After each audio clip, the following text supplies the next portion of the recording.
Hi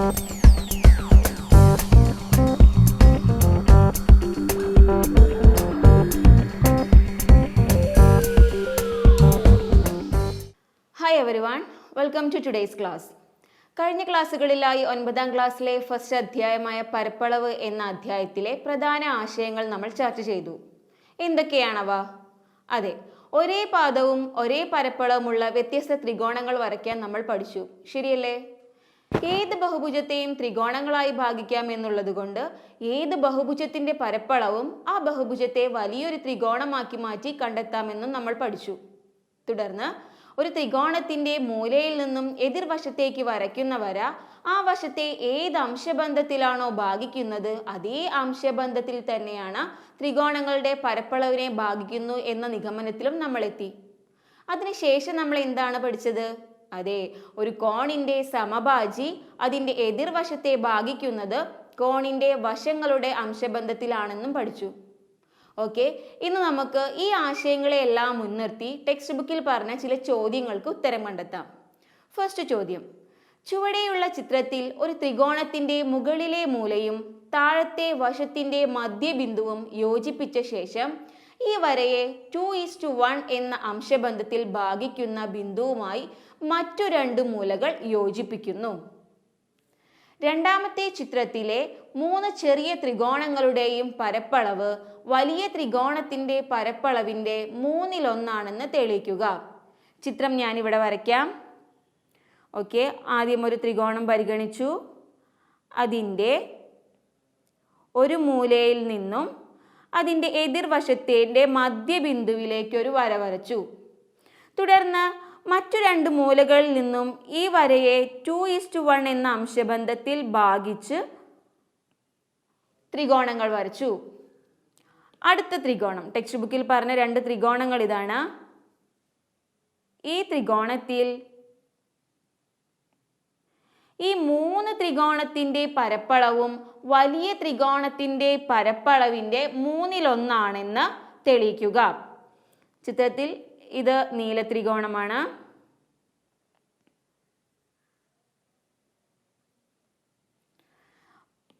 ഇത് മഞ്ഞ ത്രികോണം.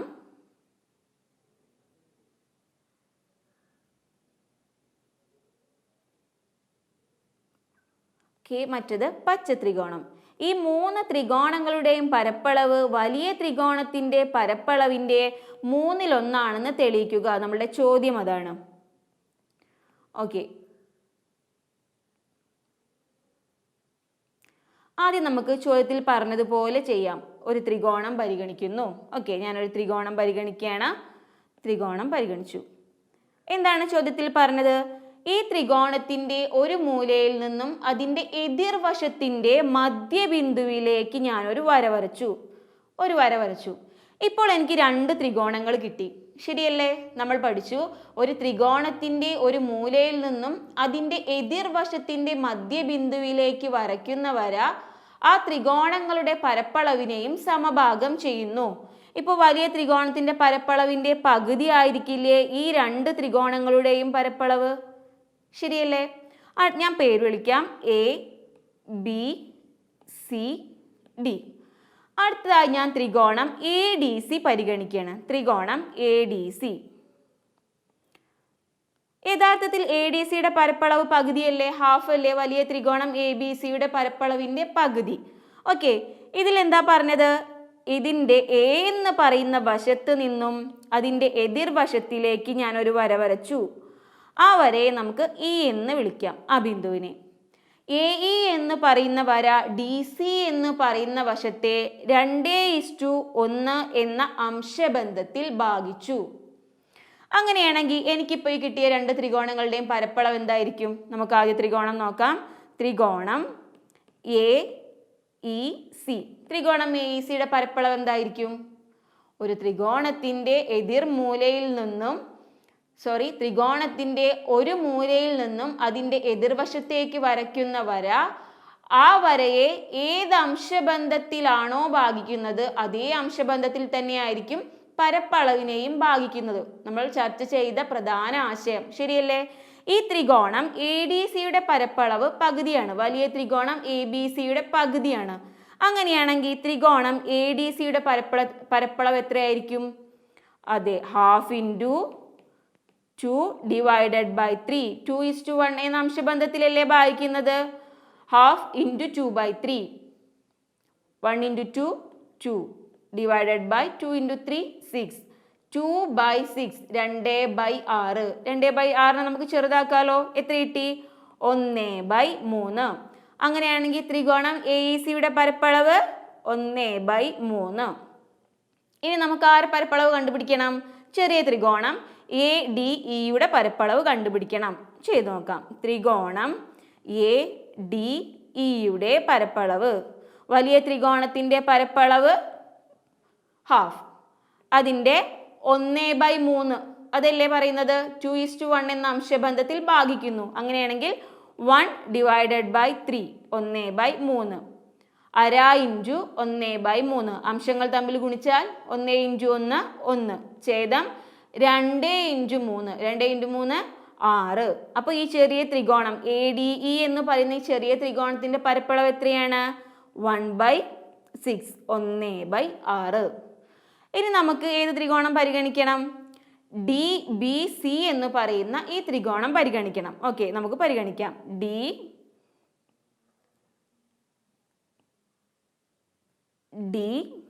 ബി സി അല്ലേ?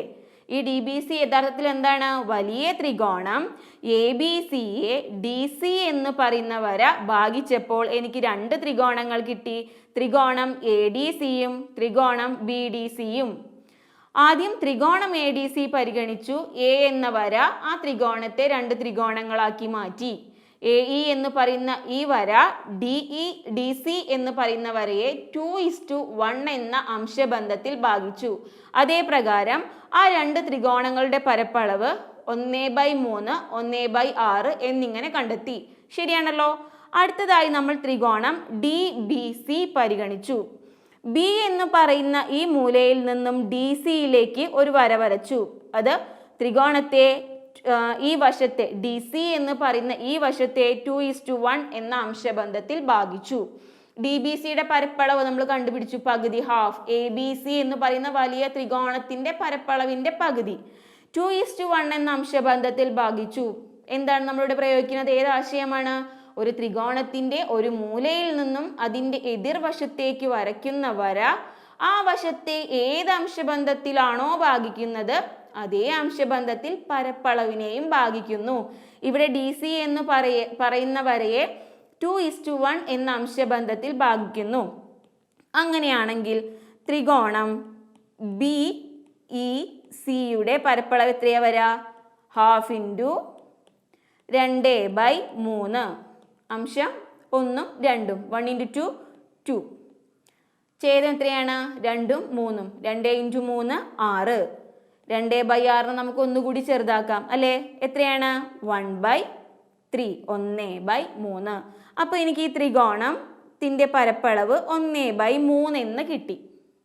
ഇനി ഒരു ത്രികോണത്തിൻ്റെ പരപ്പളവ് കൂടി കണ്ടുപിടിക്കണം. ശരിയല്ലേ? ത്രികോണം ഡി ബി ഇ. ത്രികോണം ഡി ബി ഇയുടെ പരപ്പളവ് എങ്ങനെ കണ്ടുപിടിക്കാം? ത്രികോണം ഡി ബി സിയുടെ പരപ്പളവ് 1/2 ഇൻറ്റു 1/3. അംശം 1 ഇൻറ്റു 1 1. ഛേദങ്ങൾ 2ഉം 3ഉം. 2 ഇൻറ്റു 3 6. എത്ര കിട്ടി? 1/6. പക്ഷെ നമ്മളുടെ ചോദ്യം എന്തായിരുന്നു? അതെ, ഈ ത്രികോണത്തിൽ നീല, മഞ്ഞ, പച്ച എന്നീ 3 ത്രികോണങ്ങളുടെ പരപ്പളവ് വലിയ ത്രികോണത്തിൻ്റെ 1/3 ആണെന്ന് കണ്ടുപിടിക്കാനാണ്. 3ൽ 1 ആണെന്ന് കണ്ടുപിടിക്കാനാണ്. ശരിയല്ലേ? ഇപ്പം നമ്മൾ കണ്ടുപിടിച്ച ഈ 2 ത്രികോണങ്ങൾ ഞാൻ ഒരുമിച്ച് വയ്ക്കുകയാണ്. ആദ്യം നമുക്ക് ഏതായിരുന്നു ത്രികോണം? A D C. A D C ഒന്ന് വയ്ക്കാം.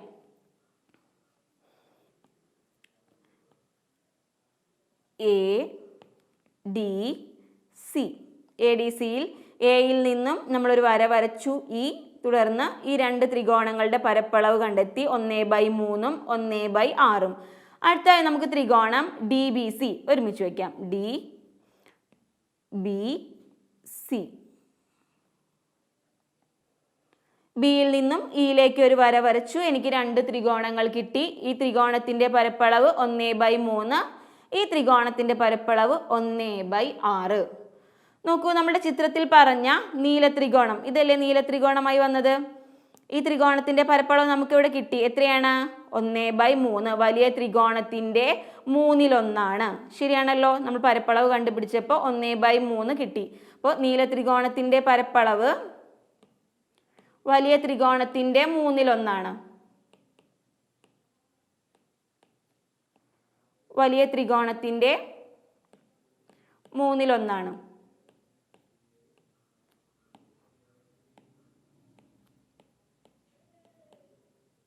ശരിയല്ലേ? ചോദ്യത്തിൽ പറഞ്ഞ ഒരു ഉത്തരത്തിൽ നമ്മൾ എത്തി. ഇനി മഞ്ഞ ത്രികോണം, അതും നോക്കൂ. ഈ ത്രികോണത്തിൻ്റെ പരപ്പളവും 1/3 എന്ന് നമ്മൾ കണ്ടുപിടിച്ചു. അങ്ങനെയാണെങ്കിൽ മഞ്ഞ ത്രികോണത്തിൻ്റെ പരപ്പളവും എത്ര തന്നെയാണ്? വലിയ ത്രികോണത്തിൻ്റെ പരപ്പളവിൻ്റെ 1/3. ശരിയല്ലേ?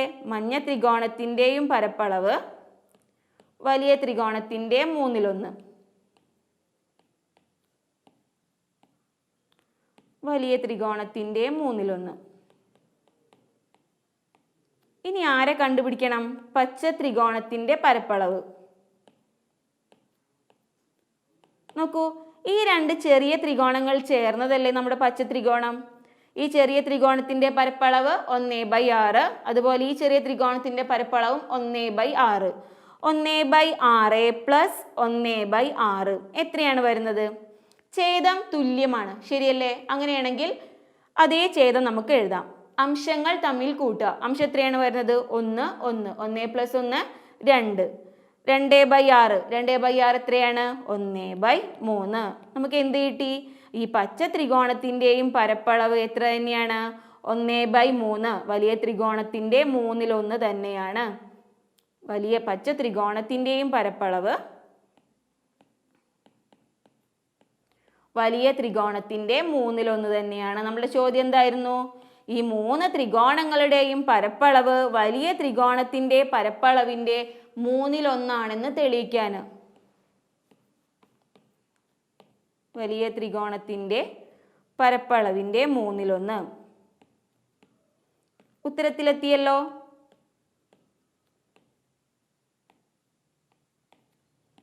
വളരെ ഈസിയായി നമ്മൾ പഠിച്ച ആശയത്തെ മുൻനിർത്തിയാണ് നമ്മൾ ഈ ഒരു ചോദ്യത്തിന് ഉത്തരം കണ്ടുപിടിച്ചത്. ചോദ്യം ഞാൻ ഒന്നുകൂടി ആവർത്തിക്കാം. നമ്മളുടെ ചോദ്യത്തിൽ ടെക്സ്റ്റ് ബുക്കിൽ ഈ 2 ചിത്രങ്ങൾ നൽകിയിട്ടുണ്ട്. ഈ രണ്ടാമത്തെ ചിത്രത്തിൽ പറഞ്ഞിരിക്കുന്ന നീല, മഞ്ഞ, ചുവപ്പ് എന്നീ ത്രികോണത്തിൻ്റെ പരപ്പളവുകൾ വലിയ ത്രികോണത്തിൻ്റെ പരപ്പളവിൻ്റെ 1/3 തെളിയിക്കുക. അതിനെ നമ്മൾ ആദ്യം ചോദ്യത്തിൽ പറഞ്ഞ പോലെ ABC എന്ന് പറയുന്ന ത്രികോണം വരച്ചു. CD എന്ന് പറയുന്ന വര വരച്ചു. ഈ CD എന്ന് പറയുന്ന വര AB എന്ന വശത്തിൻ്റെ മധ്യബിന്ദുവിലാണ് ടച്ച് ചെയ്യുന്നത്. അങ്ങനെയാണെങ്കിൽ ഈ 2 ചെറിയ ത്രികോണത്തിൻ്റെയും പരപ്പളവ് ഹാഫ് എന്ന് നമുക്ക് എടുക്കാം. വലിയ ത്രികോണത്തിൻ്റെ പരപ്പളവിൻ്റെ പകുതി. പിന്നെ ഞാൻ ഈ ഒരു ത്രികോണമാണ് പരിഗണിച്ചത്. എന്നിട്ട് ആ 2 ചെറിയ ത്രികോണങ്ങളുടെയും പരപ്പളവ് കണ്ടെത്തി. ഒന്നാമത് 1/3, 1/6 എന്നിങ്ങനെ കണ്ടെത്തി. അടുത്തതായി DBC എന്ന് പറയുന്ന ത്രികോണം പരിഗണിച്ചു. ഈ വലിയ ത്രികോണത്തിൻ്റെ പരപ്പളവ് 1/3 എന്നും ചെറുതിൻ്റെത് 1/6 എന്നും പരിഗണിച്ചു. തുടർന്ന് നമ്മുടെ ചോദ്യത്തിൽ പറഞ്ഞ ഉത്തരത്തിലേക്ക് ഞാൻ എത്തി. നീല ത്രികോണത്തിൻ്റെ പരപ്പളവ് വലിയ ത്രികോണത്തിൻ്റെ പരപ്പളവിൻ്റെ 1/3. അതുപോലെ മഞ്ഞ ത്രികോണത്തിൻ്റെ പരപ്പളവിൻ്റെ 1/3. പിന്നെ നമുക്ക് കൺഫ്യൂഷൻ ആയിരുന്ന ചെറിയ 2 ത്രികോണങ്ങൾ, ആ 2 ചെറിയ ത്രികോണങ്ങളുടെ പരപ്പളവുകൾ തമ്മിൽ കൂട്ടിയപ്പോൾ ചോദ്യത്തിൽ പറഞ്ഞ പച്ച ത്രികോണം കിട്ടി. 1/6 പ്ലസ് 1/6 1/6 കൂട്ടണം 1/6. അംശം തമ്മിൽ കൂട്ടുക, സെയിം ഛേദം കൊടുക്കുക. ഛേദം 6 ആണല്ലേ. അപ്പോൾ 2/6 അതിന് ചെറുതായി നമ്മൾ എഴുതിയാൽ എങ്ങനെ എഴുതാം? 1/3 എന്ന് എഴുതാം. അപ്പോൾ പച്ച ത്രികോണത്തിൻ്റെയും പരപ്പളവ് 1/3 എന്ന് കിട്ടി. മനസ്സിലായല്ലോ? ഓക്കെ, നമുക്ക് അടുത്ത ചോദ്യത്തിലേക്ക് കടക്കാം. എന്താണ് ടെക്സ്റ്റ് ബുക്കിൽ പറഞ്ഞ അടുത്ത ചോദ്യം? ഒരു കോണിൻ്റെ സമഭാജിയിലെ ഏതു ബിന്ദുവിൽ നിന്നും കോണിൻ്റെ വശങ്ങളിലേക്കുള്ള ലംബ ദൂരങ്ങൾ തുല്യമാണെന്ന് തെളിയിക്കുക. എന്താണ് ചോദ്യത്തിൽ പറഞ്ഞിട്ടുള്ളത്? ഒരു കോണിൻ്റെ സമഭാജിയിലെ ഏത് ബിന്ദുവിൽ നിന്നും കോണിൻ്റെ വശങ്ങളിലേക്കുള്ള ലംബ ദൂരങ്ങൾ തുല്യമാണെന്ന് തെളിയിക്കുക. ഓക്കെ, നമ്മൾ ചെറിയ ക്ലാസ്സുകളിൽ പഠിച്ചിട്ടുണ്ട്. എന്താണ് കോണ് അല്ലേ? ഞാനിവിടെ ABC എന്ന് പറയുന്ന ഒരു കോണ് പരിഗണിക്കുകയാണ്. ABC എന്ന് പറയുന്ന ഒരു കോണ് പരിഗണിച്ചു. എന്നിട്ട് സി എന്ന കോണിൻ്റെ സമഭാജി ഞാൻ എടുക്കുകയാണ്. ബി എന്ന കോണിൻ്റെ, ബിയിൽ നിന്നും ഞാനൊരു സമഭാജി വരച്ചു. അങ്ങനെയാണെങ്കിൽ ഈ ബിയുടെ സമഭാജി എന്നുള്ളത് കൊണ്ട് എന്താണ് ഉദ്ദേശിക്കുന്നത്? ബി എന്ന് പറയുന്ന കോൺ 60 ഡിഗ്രി ആണെങ്കിൽ അതിനെ 30 ഡിഗ്രി 30 ഡിഗ്രി എന്നിങ്ങനെ ഭാഗിക്കും. ഇതിപ്പോൾ നമുക്ക് ഒരു 60 ഡിഗ്രി ആയി കണക്കാക്കുകയാണെങ്കിൽ ഈ കോൺ ഇപ്പോൾ 30 ഡിഗ്രിയും അതുപോലെ ഈ കോണ് 30 ഡിഗ്രി ആയിരിക്കും. അതല്ലേ സമഭാജി എന്നുള്ളത് കൊണ്ട് ഉദ്ദേശിക്കുന്നത്? ഓക്കെ, ഞാൻ ബി എന്ന് പറയുന്ന കോണിൻ്റെ സമഭാജി വരച്ചു. എന്താ ചോദ്യം? ഈ ബി ഡി എന്ന് എടുക്കാം നമുക്ക്. ബി ഡി എന്ന് പറയുന്ന ഈ സമഭാജിയിലെ ഏത് പോയിന്റിൽ നിന്നും കോണിൻ്റെ വശങ്ങൾ, ഏതൊക്കെയാണ് കോണിൻ്റെ വശങ്ങൾ? എ ബി ബി സി എന്നീ വശങ്ങളിലേക്കുള്ള ദൂരങ്ങൾ തുല്യമായിരിക്കും എന്ന് തെളിയിക്കണം. അതിനായി ഞാൻ ബി ഡി എന്ന് പറയുന്ന ഈ വരയിൽ ഒരു പോയിന്റ് കണ്ടെത്തണം. ആ പോയിന്റ് ഞാൻ പി എന്ന് വിളിച്ചു. പിയിൽ നിന്നും ഞാൻ എ ബിയിലേക്ക് ഒരു ലംബം വരച്ചു, അതുപോലെ ബി സിയിലേക്കും ഒരു ലംബം വരച്ചു. ഓക്കെ, ഈ ബിന്ദു നമുക്ക് ഇ എന്നും അതുപോലെ ഈ ബിന്ദു എഫ് എന്നും എടുക്കാം. ചോദ്യത്തിൽ പറഞ്ഞതുപോലെ നമ്മൾ പി ഇയും പി എഫും തുല്യമാണെന്ന് തെളിയിക്കണം. പി ഇ എന്ന് പറയുന്ന ഈ വരയും പി എഫ് എന്ന് പറയുന്ന വരയും തുല്യമാണെന്ന് തെളിയിക്കണം. അതാണ് നമ്മുടെ ചോദ്യം. ഓക്കെ, അതിനായിട്ട് നമുക്ക് ബി എന്ന് പറയുന്ന ഈ കോണിൻ്റെ സമഭാജിയാണല്ലോ ബി ഡി എന്ന് പറയുന്ന വശം. അതുകൊണ്ട് തന്നെ ഈ രണ്ട് കോണുകൾ എന്തായിരിക്കും? തുല്യമായിരിക്കും. അതിന് ഞാൻ എക്സ് നോട്ട് എന്ന് പരിഗണിച്ചു. ഇനി ചോദ്യത്തിൽ പറഞ്ഞു ഇത് രണ്ടും ലംബങ്ങളാണെന്ന്. അങ്ങനെയാണെങ്കിൽ ഇ എന്ന് പറയുന്ന കോണും എഫ് എന്ന് പറയുന്ന കോണും എത്ര ഡിഗ്രി ആയിരിക്കും? അതെ, 90 ഡിഗ്രി ആയിരിക്കും അല്ലേ?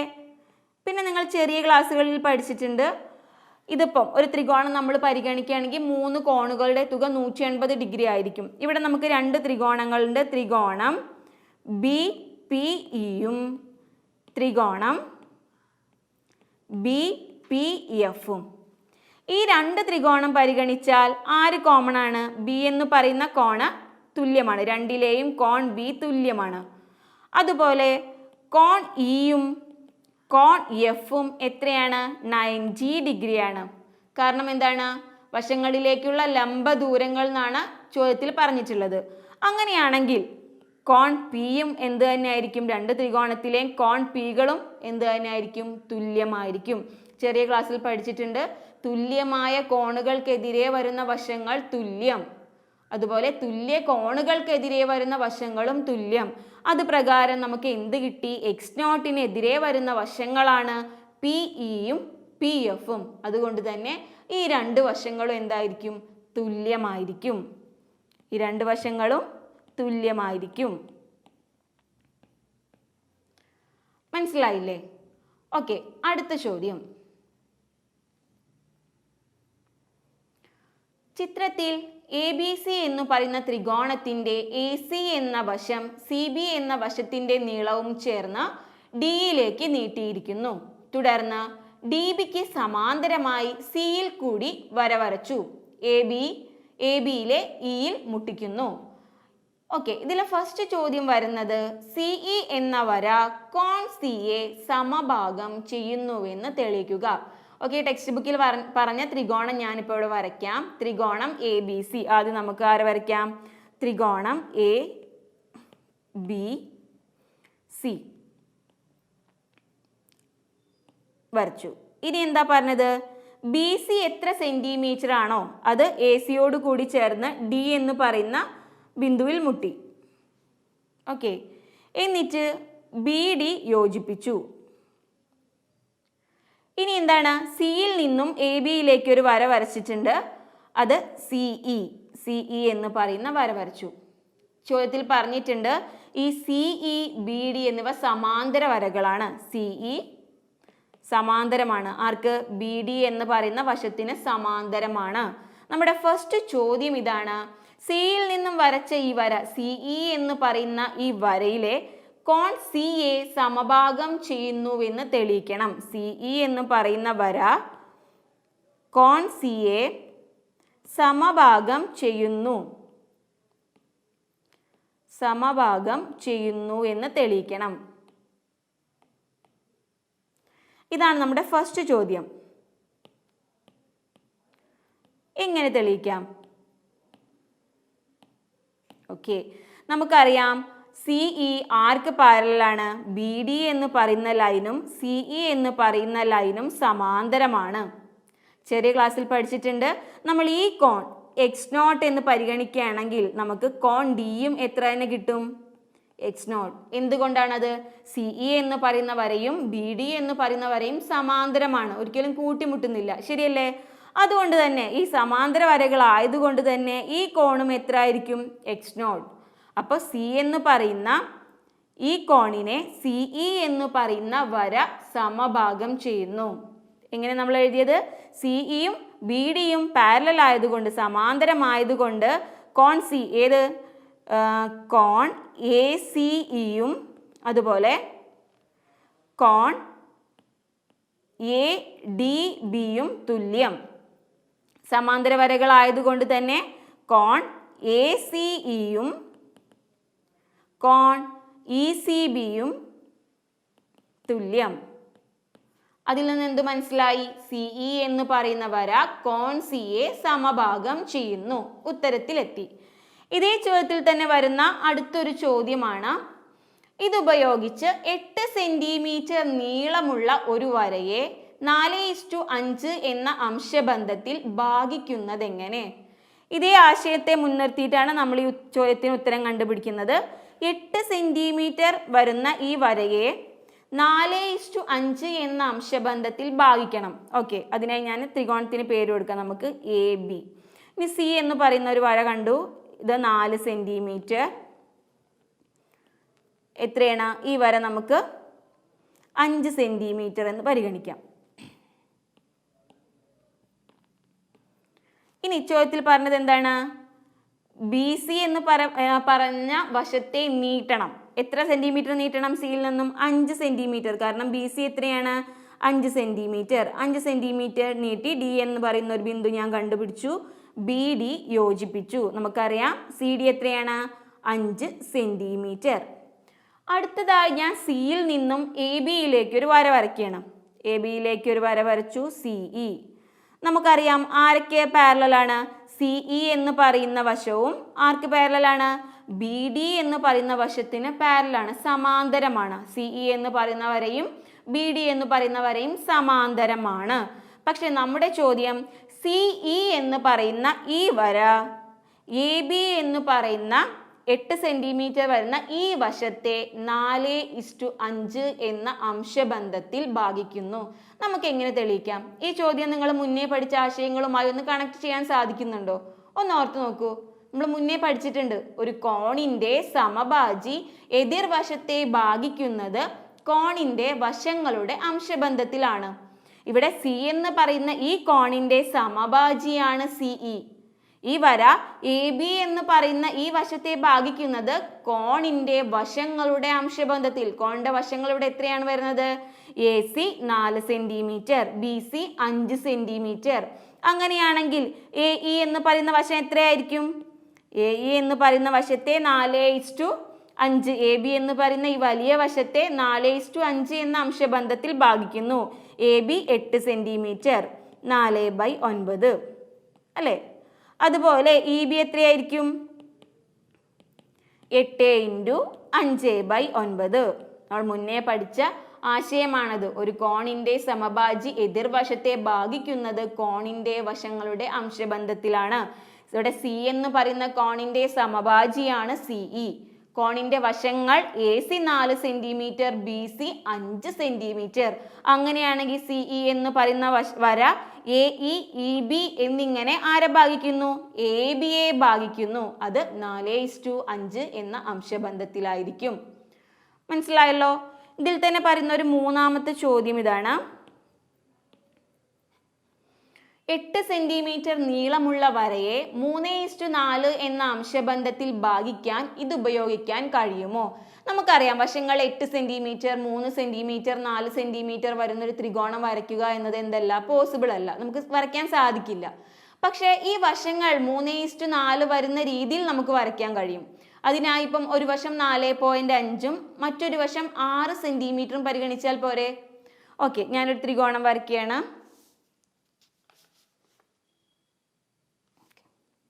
8 സെന്റിമീറ്റർ പാദം വരച്ചു. എ ബി എന്ന് പേര് കൊടുത്തു. ഈ ഒരു വശം ഞാൻ എ സി എന്ന് പറയുന്ന വശം ഞാൻ 4.5 സെൻറ്റിമീറ്റർ ആയി പരിഗണിച്ചു. B C 6 centimetre. ഓക്കെ, ചോദ്യത്തിൽ പറഞ്ഞ പോലെ സി ഞാൻ ഡിയിലേക്ക് നീട്ടണം. എത്ര സെൻറ്റിമീറ്റർ വരയ്ക്കണം സിയിൽ നിന്നും? അതെ, 6 സെൻറ്റിമീറ്റർ നീട്ടി ഞാൻ ഡി വരച്ചു. ബി ഡി യോജിപ്പിച്ചു. ചോദ്യത്തിൽ പറഞ്ഞ എല്ലാ കാര്യങ്ങളും പൂർത്തിയായി. ഇനി സിയിൽ നിന്നും ഞാൻ എ ബിയിലേക്ക് ഒരു വര വരച്ചു.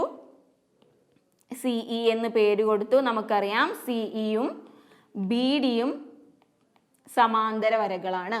ശരിയല്ലേ? ഓക്കെ, ഇനി സിഇ എന്ന് പറയുന്ന ഈ വര എ ഇ ബി എന്ന് പറയുന്ന വശത്തെ 3:4 എന്ന അംശബന്ധത്തിൽ ഭാഗിക്കുന്നുണ്ടോ? നമ്മൾ മുന്നത്തെ കണക്ക് ഏത് രീതിയിലാണോ പരിഹരിച്ചത് അതേ രീതി തന്നെയാണ് നമ്മൾ ഇവിടെയും ഫോളോ ചെയ്യുന്നത്. എന്താണ്? കോൺ സിയുടെ സമഭാജി എതിർവശത്തെ ഭാഗിക്കുന്നത് കോണുകളുടെ വശങ്ങളുടെ അതേ അംശബന്ധത്തിലാണ്. ഇവിടെ വശങ്ങൾ A C 4.5 centimetre, B C 6 centimetre. അങ്ങനെയാണെങ്കിൽ എ ഇ നമുക്ക് എങ്ങനെ എഴുതാം? 8 × 3/7. ഈ ബി നമുക്ക് എങ്ങനെ എഴുതാം? 8 × 4/7. ഇപ്പോൾ ത്രികോണം A B C A C E എന്ന് പറയുന്ന വശം 3:4 എന്ന അംശബന്ധത്തിൽ എ ബി എന്ന് പറയുന്ന വശത്തെ ഭാഗിക്കുന്നു. നമ്മൾ എന്താണ് ആദ്യം ചെയ്തത്? എ ബി സി എന്ന് പറയുന്ന ഒരു ത്രികോണം പരിഗണിച്ചു, നമ്മുടെ ചോദ്യത്തിൽ പറഞ്ഞ ത്രികോണം.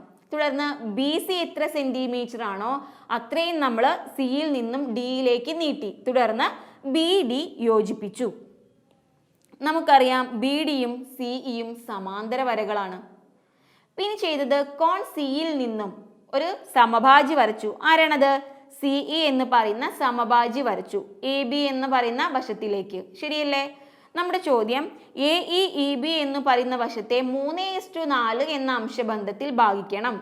ഒരു കോണിന്റെ സമഭാജി അതിന്റെ എതിർവശത്തെ ഭാഗിക്കുന്നത് കോണിന്റെ വശങ്ങളുടെ അതേ അംശബന്ധത്തിലാണ്. അപ്പോൾ എ ബി എന്ന് പറയുന്ന വശം 8 സെൻറ്റിമീറ്റർ ആണ്. 3:4 എന്ന അംശബന്ധത്തിലാണ് ഭാഗിക്കുന്നത്. അപ്പോൾ നമുക്ക് എങ്ങനെ എഴുതാം? 8 × 3/7. അതുപോലെ ഇ ബി നമുക്ക് എങ്ങനെ എഴുതാം? 8 × 4/7.